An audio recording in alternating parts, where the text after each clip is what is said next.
요즘 안전에 대한 개념이 되게 떠오르고 있죠. 이거에 대해서 좀 간단하게 설명드릴게요. 솔직히 말해서 사무직은 큰 연관성은 없습니다. 근데 이 안전이라는 게 전사적인 가치예요. 그러다 보니까 이 사무직렬도 사실은 빼놓고 생각할 수는 없어요. 그러니까 쉽게 말하면 억지로 묶여있다라는 생각을 하시면 됩니다. 그러니까 만약에 내가 사무직렬이다 라고 하면요, 안전에 대해서 내 메인 업무는 아니지만 찍먹 정도는 하겠다라는 생각을 좀 보여주시는 게 좋습니다. 안전이 왜 중요한가? 왜 요즘 안전을 강조하냐? 쉽게 말해서 지금 법이 하나 생겨서 사장님이 회사에서 이제 안전사고가 발생하면 감옥에 갈 수도 있습니다. 그러니까 안전의식이 부족한 직원은 곧 사장님의 감옥행으로 이어지겠죠. 그러니까 지금 사장님 좆된 겁니다. 그러니까 이거에 대해서 역량을 지금 검증할 수밖에 없는 거예요. 자, 그러면 회사에서는 어떤 안전활동을 하는지 여러분들이 알 필요가 좀 있어요. 이걸 알면은 면접에서 개념 잡기가 되게 쉽거든. 이제 크게 두 가지 분야가 있다고 생각하시면 되는데, 첫 번째로는 서류 분야 안전활동이라는 게 있고요. 두 번째로는 현장 분야 안전활동이라는 게 있어요. 이 서류라는 거는 쉽게 말해서 체크리스트에서 파생된 것들이라고 보시면 돼요. 그러니까 위험한 장비를 사용하기 전에 이 체크리스트를 통해서 장비를 점검하고 주변 환경을 점검하고 모든 이런 것들이 이제 변질된 서류가 이제 서류 분야 안전활동이라고 생각하시면 되고, 현장 분야 안전활동이라는 거는 뭐 예를 들어서 작업 반경 3m 밖에 접근 금지 테두리를 두르겠다든지 아니면 이제 경고 표지를 부착하겠다든지, 이제 가장 기본적으로 안전모나 보호복을 입겠다든지, 그러니까 실제 작업 현장에서 안전하게 작업할 수 있게 도와주는 물리적인 실체죠, 사실. 그러니까 회사에서 하는 안전활동이라는 게 다 이런 겁니다. 그래서 면접에서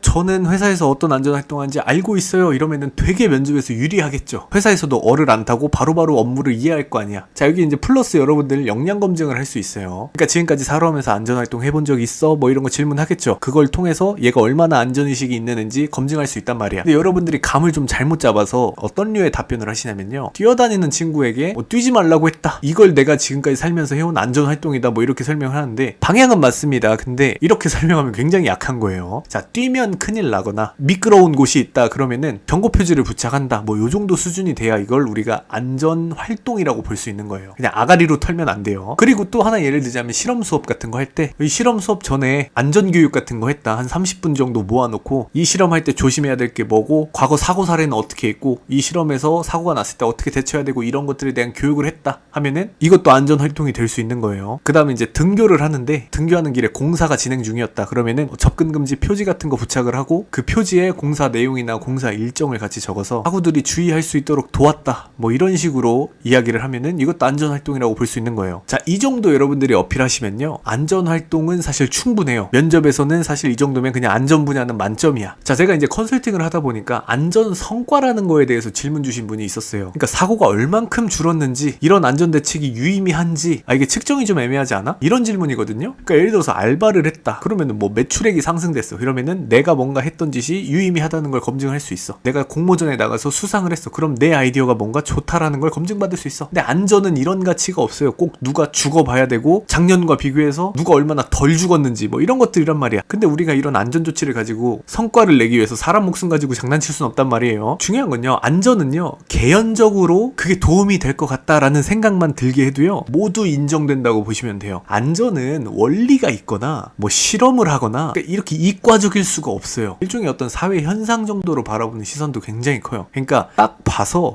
이게 근본적이진 않더라도 뭔가 좀 부수적으로 도움이 될 것 같다, 혹은 내가 그렇게 포장이 가능하다 싶으면요 이거 뭐라도 도움이 된다, 이렇게 생각을 해서 모두 실적으로 인정할 수가 있는 거예요. 그러니까 안전의 이런 애매한 점을 여러분들이 역이용할 수 있다는 거죠. 안전과 관련돼서 이제 질문을 할 수 있는 건데, 이것도 여러분들이 좀 실수를 많이 합니다. 예를 들어서 안전수칙을 지키지 않는 작업자가 있다, 어떻게 하겠냐라고 했을 때 여러분들이 가장 많이 하는 실수가 뭐냐면, 내가 옆에서 그 작업자 거들어 주겠다, 뭐 이런 식으로 가는 거야. 안전에는 타협이 없어요, 여러분들. 그러니까 안전수칙 지키지 않는다, 경고하고 경고했는데도 안 듣는다, 즉각 퇴장이에요. 상사가 안전수칙 안 지킨다, 다시 한번 해줄 걸 말하고, 그래도 안 되면 차사기자한테 얘기한다, 너무 정없는 거 아닌가요? 사장님이 감옥 가는 것보단 낫습니다. 안전은 이런 개념이라고 생각을 하시면 되는 거예요. 오히려 안전은 너무 단순해요. 이걸로 뭐 압박을 하거나 꼬리 질문을 하거나 복잡하게 꼴 수가 없어요. 무조건 타협 안 한다, 이것만 보여주면 만점이에요.